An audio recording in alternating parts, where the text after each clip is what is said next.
Hai guys, selamat datang di channel Indonesia Belajar. Video ini merupakan video ke-7 dari seri belajar data deret waktu atau time series data dengan Google Spreadsheet. Pada sesi kali ini, kita akan mengenal teknik peramalan dasar lain untuk data deret waktu, yaitu Holt-Winter Exponential Smoothing Forecasting. Yuk, kita mulai sesi pembelajaran kita.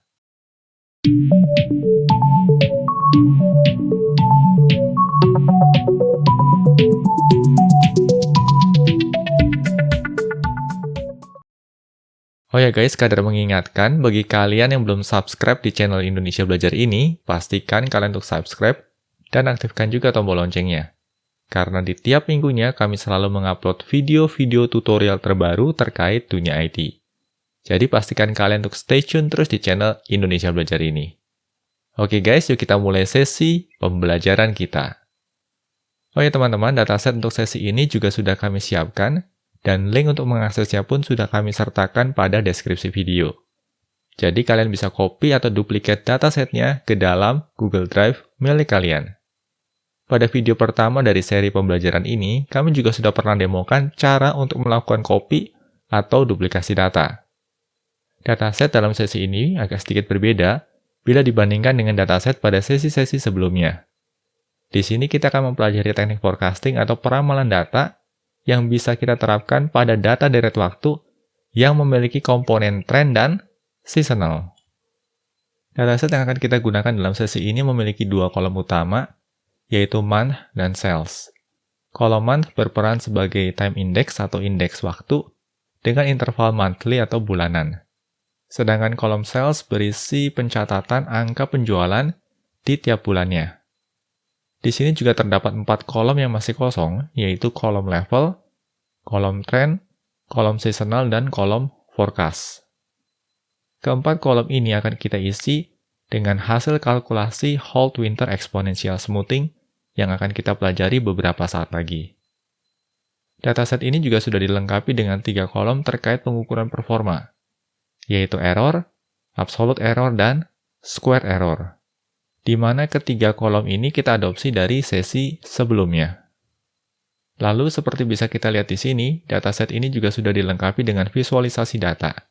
Dan bisa nampak jelas di sini bahwa data deret waktu yang kita miliki kali ini memiliki komponen tren dan juga seasonal. Untuk tren bisa nampak di sini, trennya berupa upward trend. Sedangkan seasonal bisa nampak dari spike yang muncul secara berkala. Dan untuk kasus kita di sini, spike-nya ini selalu muncul di bulan Februari, ya. Jadi kalau kita klik di sini ya, kalau kita dekatkan ya, ini kan Februari 2018, yang ini di Februari 2019, ini Februari 2020, yang ini Februari 2021. Nah, dari fakta seperti ini kita juga sudah bisa menangkap ya bahwa dataset kita ini memiliki komponen seasonal. Nah, bagi kalian yang masih bingung terkait komponen apa saja yang terdapat pada data deret waktu, kami sangat menyarankan untuk mempelajari sesi pertama dari seri belajar data deret waktu terlebih dahulu. Karena seri belajar ini memang kami rancang dengan urutan yang sistematis agar bisa diikuti dengan mudah. Oke, selanjutnya kita akan memasuki topik utama pada sesi kali ini, yaitu peramalan pada data deret waktu. Dan untuk sesi kali ini kita akan mempelajari Holt-Winter Exponential Smoothing. Ini merupakan teknik forecasting yang dapat kita gunakan pada data deret waktu dengan komponen trend dan seasonal.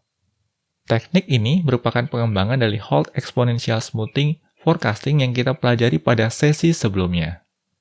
Yang perlu diperhatikan di sini adalah, Simple Exponential Smoothing hanya dapat diterapkan pada data deret waktu dengan level komponen. Lalu ada yang namanya Holt Exponential Smoothing. Nah, teknik ini hanya dapat diterapkan pada data deret waktu dengan tren komponen. Sedangkan untuk data deret waktu dengan tren dan juga seasonal komponen seperti yang kita miliki di sini, kita bisa memanfaatkan teknik lain, yaitu Holt-Winter Exponential Smoothing. Nah, secara matematis, Holt-Winter Exponential Smoothing bisa diformulasikan sebagai berikut. Nah, ini notasi matematisnya. Di sini terdapat 4 equation atau 4 persamaan, yaitu level equation, trend equation, seasonal equation, dan terakhir adalah forecast equation. Kita akan coba pelajari satu persatu. Nah, di sini pertama-tama kita coba pelajari level equation terlebih dahulu. Ini ya, formulanya atau notasinya. L besar T kecil sama dengan alfa dikalikan YT dibagi dengan ST minus S ya. Di sini S besar, sedangkan ini S kecil ya. Lalu dijumlahkan dengan 1 minus alfa dikalikan hasil penjumlahan antara LT minus 1 dengan TT minus 1. Nah, di sini L besar T kecil, ini merepresentasikan nilai level untuk titik waktu T. Ya, jadi T kecil di sini merepresentasikan titik waktunya. Berikutnya, alfa di sini merepresentasikan parameter pembobotan untuk level komponen. Rentang nilai untuk alfa ini antara 0 sampai dengan 1. Lalu berikutnya di sini ada YT ya. YT merepresentasikan nilai pengukuran atau observasi pada titik waktu T. Lalu di sini ST minus S, ini merepresentasikan nilai seasonal pada periode musim sebelumnya. Lalu di sini ada LT minus 1, ini merepresentasikan nilai level untuk titik waktu T minus 1, atau titik waktu sebelumnya. Sedangkan yang ini ya, TT minus 1, ini merepresentasikan nilai tren untuk titik waktu T minus 1 atau titik waktu sebelumnya. Nah, kalau kita amati, notasi ini pada dasarnya merupakan kalkulasi weighted mean atau weighted average dengan menerapkan alfa sebagai bobot. Atau dengan kata lain di sini, kita bisa sebut bahwa nilai level untuk titik waktu T ini merupakan weighted average dari nilai observasi pada titik waktu T terhadap nilai seasonal pada periode musim sebelumnya, dengan penjumlahan antara nilai level dan nilai tren pada titik waktu sebelumnya. Nah, itu tadi penjelasan terkait level equation. Selanjutnya kita akan melangkah ke trend equation yang ini nih. Di sini persamaannya TT ya, T besar T kecil sama dengan beta dikalikan LT minus LT minus 1, lalu dijumlahkan dengan 1 minus beta dikalikan dengan TT minus 1. Nah, di sini TT ya, T besar T kecil ini merepresentasikan nilai tren pada titik waktu T. Lalu beta di sini ini merepresentasikan parameter pembobotan untuk tren komponen. Serupa dengan alfa, rentang nilai untuk beta juga antara 0 sampai dengan 1. Lalu berikutnya di sini LT dan LTT-1 ini merepresentasikan nilai level untuk titik waktu T dan titik waktu T-1 atau titik waktu sebelumnya.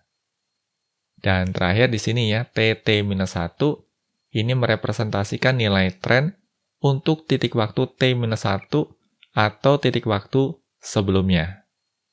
Nah, di sini sama halnya dengan level equation, notasi trend equation juga pada dasarnya merupakan kalkulasi weighted mean atau weighted average dengan menerapkan beta sebagai bobot. Atau dengan kata lain di sini, kita bisa sebut bahwa nilai tren untuk titik waktu T ini merupakan weighted average dari selisih nilai antara nilai level pada titik waktu T dan T-1 dengan nilai tren pada titik waktu sebelumnya atau titik waktu T-1. Nah, itu tadi penjelasan terkait trend equation. Selanjutnya kita akan melangkah ke seasonal equation yang ini nih. Di sini notasinya adalah ST sama dengan gamma dikalikan YT dibagi LT, lalu dijumlahkan dengan 1 minus gamma dikalikan dengan ST minus S. Nah, ST di sini ya, S besar T kecil ini, merepresentasikan nilai seasonal untuk titik waktu T. Lalu gamma di sini merepresentasikan parameter pembobotan untuk seasonal komponen. Serupa dengan alfa dan beta, rentang nilai untuk gamma juga antara 0 sampai dengan 1. Lalu YT ya, di sini, ini merepresentasikan nilai pengukuran atau observasi pada titik waktu T. Sedangkan LT di sini merepresentasikan nilai level pada titik waktu T. Lalu berikutnya di sini ST minus S ya, ini merepresentasikan nilai seasonal pada periode musim sebelumnya. Nah, di sini kalau kita amati notasi ini juga merupakan kalkulasi weighted mean atau weighted average dengan menerapkan gamma sebagai bobot. Atau dengan kata lain, di sini kita bisa sebut bahwa nilai seasonal ya untuk titik waktu T ini merupakan weighted average dari nilai observasi pada titik waktu T terhadap nilai level pada titik waktu T dengan nilai seasonal pada periode musim sebelumnya. Nah, itu tadi penjelasan terkait seasonal equation. Selanjutnya kita akan melangkah ke forecast equation yang ini nih. Nah, di sini notasinya Y hat T plus K sama dengan LT dijumlahkan dengan K dikalikan dengan TT, lalu hasilnya dikalikan dengan ST plus K plus S. Oke, di sini Y hat T plus K atau Y hat T plus K ini merepresentasikan nilai ramalan untuk titik waktu T plus K atau K periode ke depan. Berikutnya, LT di sini ya merepresentasikan nilai level untuk titik waktu T.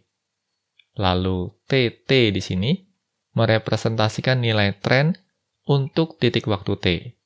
Sedangkan K di sini ini merepresentasikan periode peramalan.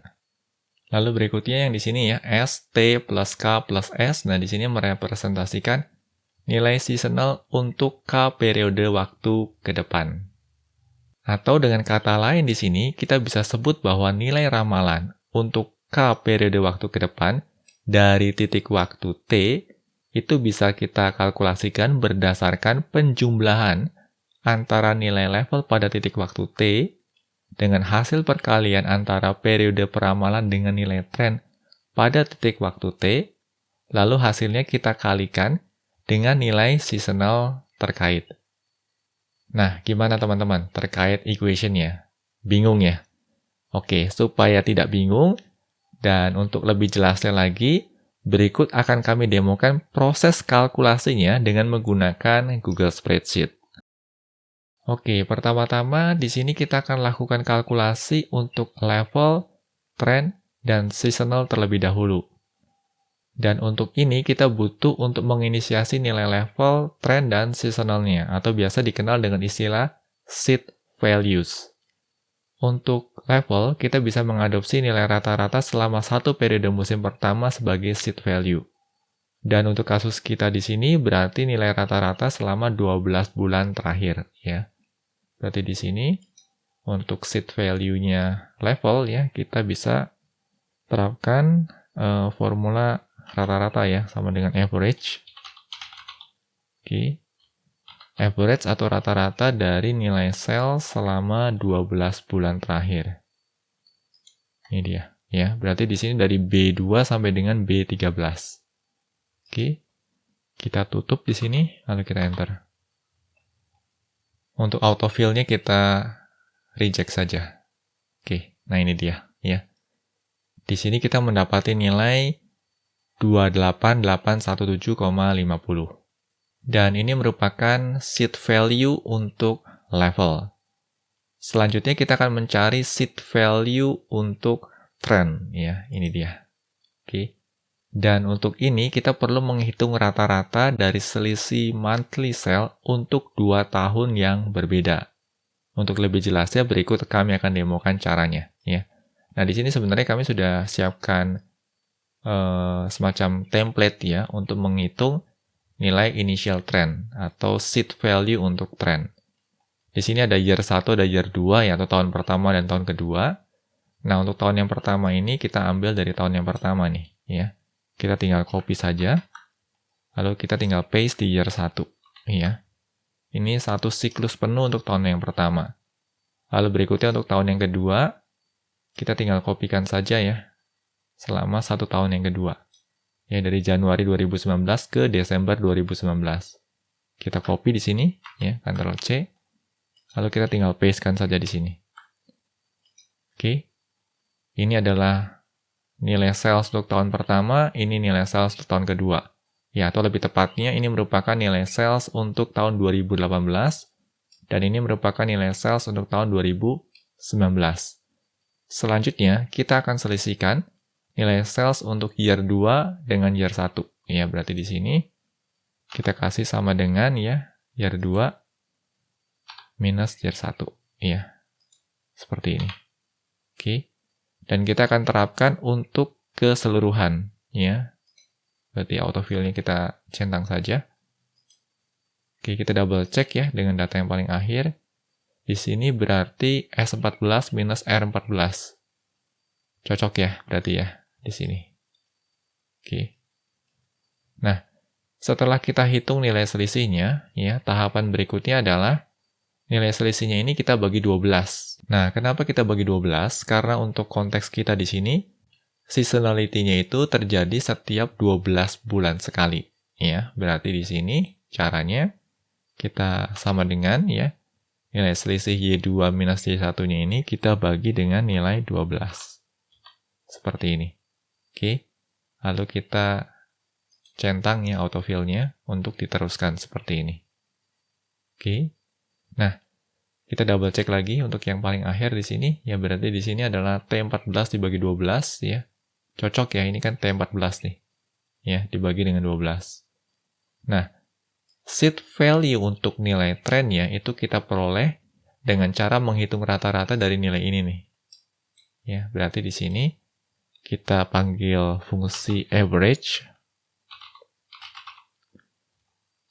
Oke. Dari sini ya sampai dengan ini. Oke. Kurung tutup lalu enter. Nah, ini dia. Ya, berarti nilainya adalah 106,07. Oke. Nah, nilai inilah yang akan kita adopsi di sini. Ya, berarti di trennya ini kita beri sama dengan, kita arahkan saja ke sini. Nah, seperti ini. Oke. Sampai di titik ini berarti kita sudah punya seed value untuk level dan seed value untuk trend. Selanjutnya, kita akan mencari nilai seed atau seed value untuk seasonalnya. Berbeda dengan nilai seed untuk level dan trend, di mana terdapat satu nilai yang merepresentasikan nilai seed untuk periode 1 tahun, untuk seasonal kita perlu mencari nilai seed per bulan, di mana nilai ini bisa kita peroleh dengan membagi nilai sales di tiap bulannya dengan nilai sales rata-rata dalam 1 tahun. Nah, untuk lebih jelasnya berikut kami akan demokan caranya. Nah, di sini berarti nilai seasonal untuk sales di bulan Januari 2018 itu kita peroleh dengan cara nilai salesnya ini kita bagi ya dengan nilai rata-rata selama 1 tahun ya. Dan nilai rata-rata selama 1 tahun ini kan berarti nilai seed level ya. Dibagi dengan ini. Nah, ini kita kunci nih ya. Kita kunci dengan F4 seperti ini. Oke, kalau sudah kita enter saja. Kita jangan autofill ya, kita centang aja. Kita cancel tadi ya, autofill-nya. Karena autofill-nya itu hanya sebatas ini aja nih. Nah ini. Ya, sampai di titik ini aja. Oke, kita double check lagi ya. Berarti nilai seasonal seed value ya, untuk titik ini adalah nilai sales di bulan Desember dibagi dengan nilai ini. Ya, nilai rata-rata selama 1 tahun. Oke, berarti sudah cocok ya. Oke, setelah kita memiliki nilai seed untuk level, trend, dan juga seasonal, selanjutnya kita bisa melakukan kalkulasi nilai level, trend, dan seasonal yang lainnya atau sisanya ini dengan menerapkan teknik Holt Winter Exponential Smoothing yang ada di sini nih. Oke. Nah, untuk kasus kita di sini, kita akan set nilai alfanya sebagai 0,2, nilai betanya di 0,3, dan nilai gamanya di 0,5. Nah, yang perlu diperhatikan di sini adalah nilai alfa, beta, dan gamanya ini sifatnya arbitrary dan bisa kita sesuaikan. Oke, di sini kita akan garap nilai level dulu ya. Di sini berarti sama dengan ya. Formulanya adalah alfa ya, nilai alfa ini. Dan nilai alfanya kita kunci ya. Gunakan F4 di sini. Oke. nilai alfanya ini akan dikalikan dengan hasil pembagian antara YT, ya, berarti YT adalah nilai observasi pada titik ini, ya. Yang ini berarti, lalu dibagi dengan seasonal, ya, seasonal untuk bulan Januari. Nah, di sini kita akan mengacu ke nilai seasonal pada bulan Januari nih, yang ini berarti. Oke. Kurung tutup di sini, ya. Lalu berikutnya nilainya akan kita jumlahkan, ya. Kita plus di sini dengan 1 minus alfa, ya. 1 minus alfa. Ini dia. Alfanya juga sama, kita harus kunci. Oke. Lalu berikutnya kita kurung tutup, ya. Lalu nilainya kita kalikan, ya, dengan hasil selisih antara nilai level, ya, pada periode sebelumnya. Berarti yang ini nih, ya, nilai level pada periode sebelumnya dijumlahkan dengan nilai tren pada periode sebelumnya. Ini dia. Oke, lalu kita enter saja. Dan ini dia hasilnya. Untuk kasus di sini, ya, kita memperoleh nilai 29243,56. Oke, selanjutnya kita akan coba terapkan formula untuk trend equation. Di sini kita sama dengan, ya, lalu formulanya adalah beta, ya, ini dia betanya, dan betanya kita kunci, ya. Kita tekan tombol F4 di sini. Beta ini akan dikalikan, ya, dengan selisih antara nilai level yang sekarang dengan nilai level sebelumnya. Oke, berarti dikalikan dengan kurung buka, ya, selisih antara nilai level yang sekarang, ya, LT, diselisihkan dengan LT-1 yang ini. Kurung tutup di sini. Lalu berikutnya akan dijumlahkan dengan 1 minus beta, ya, dijumlahkan dengan 1 minus beta. Dan betanya ini kita kunci, ya, dengan menekan tombol F4. Ups, salah.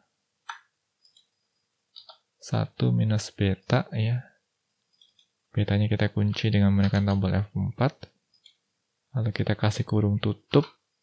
Dan kita kalikan dengan TT-1. Berarti nilai tren sebelumnya.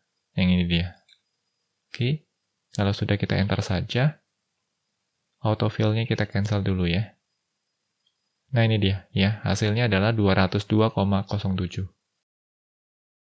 Oke, selanjutnya kita akan menerapkan formula untuk seasonal, ya, di sini. Kita masuk ke sini sama dengan, berarti nilainya adalah gamma di sini, ya. Gammanya kita kunci dulu dengan menekan tombol F4, ya. Gammanya sudah dikunci. Nilai gamma ini akan dikalikan, ya, dengan pembagian antara YT dengan LT, ya. Berarti di sini YT-nya adalah nilai sales saat ini dibagi dengan LT, ya, nilai level saat ini. Ini dia. Oke. Kurung tutup. Lalu dijumlahkan dengan 1 minus gamma, ya. Gamma ini, ya. Gammanya kita kunci lagi dengan tombol F4. Lalu berikutnya dikalikan, oke, dengan ST minus S, ya, berarti nilai seasonal periode sebelumnya. Nah, di sini kan Januari, ya, berarti kita akan kalikan dengan nilai seasonal di bulan Januari. Yang ini dia. Oke, kalau sudah kita tinggal enter saja. Dan ini dia hasilnya, ya, 1,01. Oke, selanjutnya kita akan menerapkan equation, ya, untuk forecast. Nah, di sini berarti, ya, untuk forecast kita beri sama dengan, ya. Nah, yang menarik di sini adalah titik T-nya berubah, ya, teman-teman. Titik T-nya itu menjadi periode sebelumnya, ya, karena titik forecasting yang ada di sini merupakan titik T plus K. Oke, di mana nilai K-nya adalah 1, ya, karena kita mau memprediksi 1 periode waktu ke depan. Nah, di sini berarti Y hat T plus K, ya, titik yang ini nih, ya, itu kita peroleh dengan cara kurung buka. Di sini LT ya, LT berarti nilai level pada titik waktu sebelumnya. Ini dia, ya. Lalu dijumlahkan dengan nilai K-nya adalah 1 dikali dengan TT, ya, nilai tren sebelumnya. Ini dia, ya. Kurung tutup. Lalu nilainya akan dikalikan dengan, nah di sini nilai seasonal pada periode terkait, ya, periode terkait sebelumnya. Nah, di sini yang perlu diperhatikan, kami nampaknya ada kesalahan equation di sini. Ini harusnya adalah ST plus K minus S, ya. Jadi mohon maaf di sini nanti pada dokumen yang akan kami share akan kami perbaiki, ya. Mohon maaf sekali, ini harusnya ST plus K minus S, ya, berarti bukan plus S di sini. Nah, ini mengacu kemana? Ini mengacu ke sini, teman-teman. Karena kita ingin memprediksi nilai di bulan Januari, berarti kita akan menggunakan nilai seasonal pada bulan Januari di tahun sebelumnya. Atau nilai yang ini. Oke? Jadi maksudnya ini adalah mengacu ke nilai seasonal pada bulan yang sama di periode sebelumnya. Ya, berarti mengacu ke Januari 2018. Oke, kalau sudah kita enter saja. Autofill-nya kita cancel dulu. Oke. Dan ini merupakan hasilnya ya. Berarti hasilnya adalah 28.600,89. Oke, nah kalau ini sudah semua, berarti tahapan berikutnya kita tinggal expand aja ya. Untuk keseluruhan nilai within sample forecast ya. Di sini caranya kita tinggal blok aja. Lalu kita tinggal drag ya atau tarik sampai ke sini nih. Ya, kita mau memprediksi yang within sample forecast.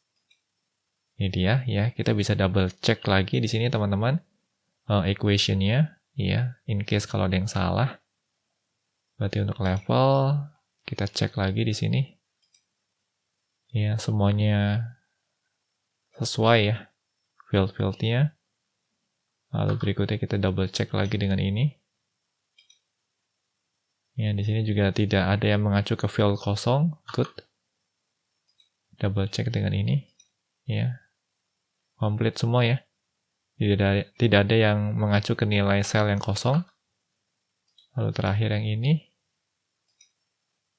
Oke, ini juga sudah lengkap semuanya. Oke, sampai di sini berarti untuk nilai di bulan Desember 2021 nilai sales actualnya adalah 35.272 ya, yang ini. Lalu untuk nilai levelnya adalah 34511,47 ya. Di sini. Lalu berikutnya di sini nilai trennya adalah 68,47.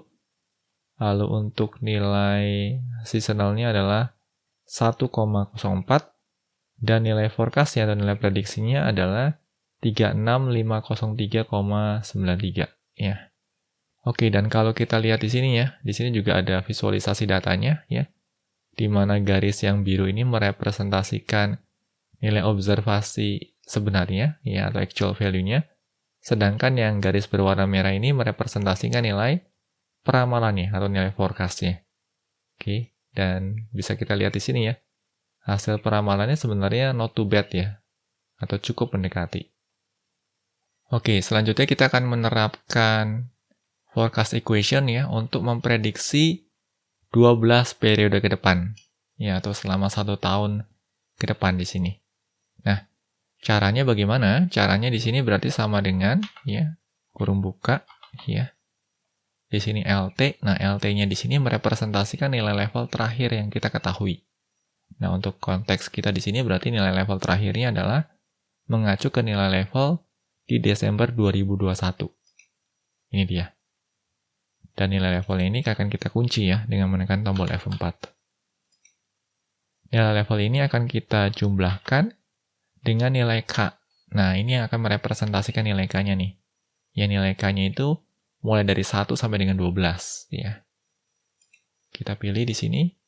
Nilai K-nya akan kita kalikan dengan nilai tren ya terakhir yang kita ketahui atau TT. Nah, nilai tren terakhirnya adalah ini nih. Ya, atau nilai tren pada Desember 2021. Nilai trennya juga sama ya, kita kunci ya karena tetap sifatnya. Kita kurung tutup. Lalu nilai tersebut akan kita kalikan dengan nilai seasonal terkait. Ya. Dan di sini ya, ini kan kita mau memprediksi untuk Januari 2022. Artinya nilai seasonal terkaitnya adalah nilai seasonal di Januari 2021. Nah, yang ini dia. Yang ini. Oke. Kalau sudah tinggal kita enter saja, ya. Dan di sini kita memperoleh nilainya adalah 34685,22. Nah, selanjutnya kita bisa tinggal klik lalu kita tinggal tarik ya sampai ke bawah. Ini dia. Ya. Dan di sini ya untuk data yang paling akhir ya, untuk forecast Desember 2022 kalau kita klik yang ada di sini. Oke. Untuk nilai level dan trennya tetap ya mengacu ke yang di sini nih. Ya nilai level dan tren terakhir yang diketahui. Tetapi nilai seasonalnya menyesuaikan ya, karena ini untuk memprediksi Desember, dia akan menggunakan nilai seasonal Desember juga. Seperti itu. Oke. Nah, kalau kita scroll up ya, dan kalau kita lihat di sini ya, ini merupakan hasil forecastingnya nih. Dan di sini cukup menarik teman-teman, karena kita melakukan forecasting untuk 1 tahun ke depan, atau selama 12 periode ke depan. Nah, bagaimana nih teman-teman? Harapannya bisa dipahami ya. Nah, jadi ketika kita mempelajari time series dan kita berhadapan dengan notasi matematika seperti ini, teman-teman jangan buru-buru panik dulu ya. Karena sebenarnya kalau kita telusuri, notasi matematis ini sebenarnya nggak terlalu rumit teman-teman. Ya, selama kita pahami dengan benar ya, apa makna dibalik setiap notasi ini. Ya. Nah, setelah kita berhasil memahami makna di setiap notasinya, maka bisa kita terapkan nih. Nah, oleh karenanya untuk seri pembelajaran ini sengaja saya pilih menggunakan Google Spreadsheet ya. Supaya apa? Supaya bisa dilihat secara visual nih bagaimana implementasi dari setiap notasi matematis ini ya di dalam bentuk tabel dan kolom atau kolom dan baris seperti ini. Harapannya sih teman-teman jadi lebih mudah ya untuk memahami setiap equation yang ditampilkan di sini. Oke, selanjutnya kita akan gunakan nilai MAE, MSE, dan RMSE sebagai metrik pengukuran performa. Penjelasan mengenai ketiga metrik ini juga sudah pernah kami bahas pada sesi pembelajaran sebelumnya. Nah, ini dia ya. Ini nilai MAE-nya, ini formula dari MAE-nya, ini nilai MSE-nya, dan ini nilai RMSE-nya. Oke. Dan seperti biasa ya, semakin kecil nilai error-nya, tentunya mengindikasikan semakin baik pula performa dari prediksinya. Oh ya teman-teman, di sini kita juga bisa melakukan tweaking untuk nilai alfa, beta, dan gamma. Nah, sebagai contoh di sini ya, kita akan coba ubah nilai alfanya menjadi 0,5 ya. Kita coba jadi 0,5 untuk alfanya. Lalu untuk nilai betanya kita coba ubah jadi 0,2 di sini teman-teman. Sedangkan nilai gamanya, di sini kita akan ubah menjadi 0,3. Oke, ya. Nah, setelah kita mengubah nilai parameternya, tentunya ini juga akan berdampak pada performa peramalan dari Holt Winter Exponential Smoothing kita. Nah, pertanyaan di sini adalah, setelah kita ubah nih ya, nilai alfa, beta, dan gammanya ini, apakah performanya menjadi lebih baik atau justru malah menjadi lebih buruk? Yuk, sampaikan pendapat kalian pada kolom komentar di bawah ini. Nah, itu tadi teman-teman penjelasan sederhana terkait Holt Winter Exponential Smoothing Forecasting, salah satu teknik forecasting dasar pada data deret waktu. Pemahaman mengenai topik bahasan dalam sesi ini sangatlah dibutuhkan untuk mempelajari topik-topik pembahasan time series data selanjutnya. Oleh karenanya, bila mana ada pertanyaan terkait materi ini, kalian dapat menuliskannya pada kolom komentar video di bawah ini. Kami akan upayakan untuk menjawab setiap pertanyaan yang kalian ajukan. Dan bagi teman-teman yang mendapatkan manfaat dari video ini, teman-teman juga bisa memberikan like sebagai feedback sederhana kepada kami. Akhir kata, kami mau tutup dulu sesi pembelajarannya sampai di sini, dan sampai jumpa lagi pada sesi pembelajaran selanjutnya. Salam Indonesia Belajar, banyak belajar biar bisa bantu banyak orang.